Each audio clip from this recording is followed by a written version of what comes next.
পারস্য উপসাগরীয় অঞ্চলে আবারও যুদ্ধের দামামা। ওয়াশিংটন ও তেল আবিবকে সরাসরি হুঁশিয়ারি দিয়ে ইরান জানিয়ে দিল, যে কোনো আগ্রাসনের জবাব হবে আগুনে, দ্রুত এবং চূড়ান্ত। এমন উত্তপ্ত বাস্তবতায় দেশটির সর্বোচ্চ নেতা মোস্তফা খামেনি সশস্ত্র বাহিনীর শীর্ষ কমান্ডারদের সঙ্গে জরুরি বৈঠকে বসে যুদ্ধ প্রস্তুতির সর্বোচ্চ নির্দেশনা দিয়েছেন। বিশ্লেষকদের মতে এটি শুধু একটি সামরিক বৈঠক নয়, বরং পুরো অঞ্চলকে উদ্দেশ্য করে দেয়া এক শক্ত বার্তা।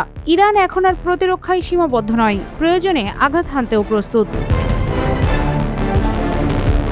রোববার ইরানের আধা সরকারি সংবাদ সংস্থা ফার্স নিউজের বরাতে আল আরাবিয়া জানায়, বৈঠকে সশস্ত্র বাহিনীর সর্বোচ্চ প্রস্তুতি, সম্ভাব্য সামরিক অভিযান এবং শত্রুদের কঠোরভাবে মোকাবেলার বিষয়ে নতুন কৌশলগত দিক নির্দেশনা দেন মোস্তফা খামেনি।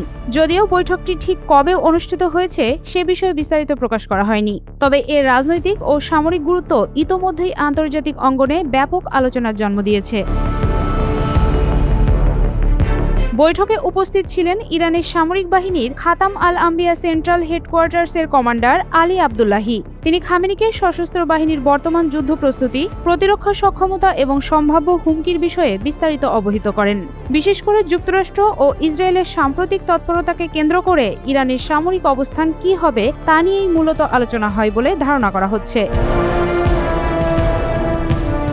বৈঠক শেষে আলী আবদুল্লাহির বক্তব্য ছিল অত্যন্ত কড়া এবং সরাসরি। তিনি বলেন, মার্কিন যুক্তরাষ্ট্র ও ইসরায়েল যদি কোনো ধরনের ভুল পদক্ষেপ নেয় তাহলে ইরানের জবাব হবে তাৎক্ষণিক, কঠোর এবং চূড়ান্ত। তার এই বক্তব্য নতুন করে উত্তেজনা ছড়িয়ে দিয়েছে আন্তর্জাতিক কূটনৈতিক মহলে, কারণ সাম্প্রতিক মাসগুলোতে মধ্যপ্রাচ্যে ইরান ইসরায়েল উত্তেজনা কয়েক দফায় ভয়াবহ রূপ নিয়েছে।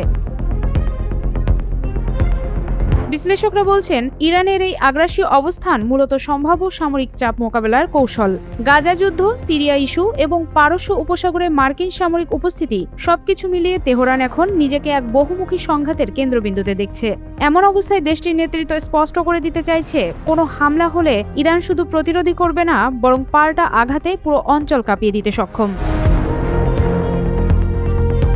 অন্যদিকে আন্তর্জাতিক পর্যবেক্ষকদের একাংশ মনে করছেন, এই বৈঠক ভবিষ্যৎ সামরিক পদক্ষেপেরও ইঙ্গিত বহন করছে, কারণ ইরান বরাবরই নিজেদের প্রতিরক্ষা সক্ষমতা ও ক্ষেপণাস্ত্র শক্তিকে কৌশলগত বার্তা হিসেবে ব্যবহার করে এসেছে। এখন সেই বার্তা আরও জোরালোভাবে তুলে ধরা হচ্ছে। মধ্যপ্রাচ্যের পরিস্থিতি আবারও এক অস্থির মোড়ে এসে দাঁড়িয়েছে। কূটনৈতিক ভাষার আড়াল থেকে বেরিয়ে এখন শক্তির প্রদর্শনেই বেশি জোর দিচ্ছে সংশ্লিষ্ট পক্ষগুলো। আর এই বাস্তবতায় মোস্তফা খামেনির সামরিক বৈঠক স্পষ্ট করে দিয়েছে, সংঘাতের সম্ভাবনা উড়িয়ে দেওয়া যাচ্ছে না, বরং অঞ্চলটি ধীরে ধীরে আরও ভয়ঙ্কর উত্তেজনার দিকে এগিয়ে যাচ্ছে।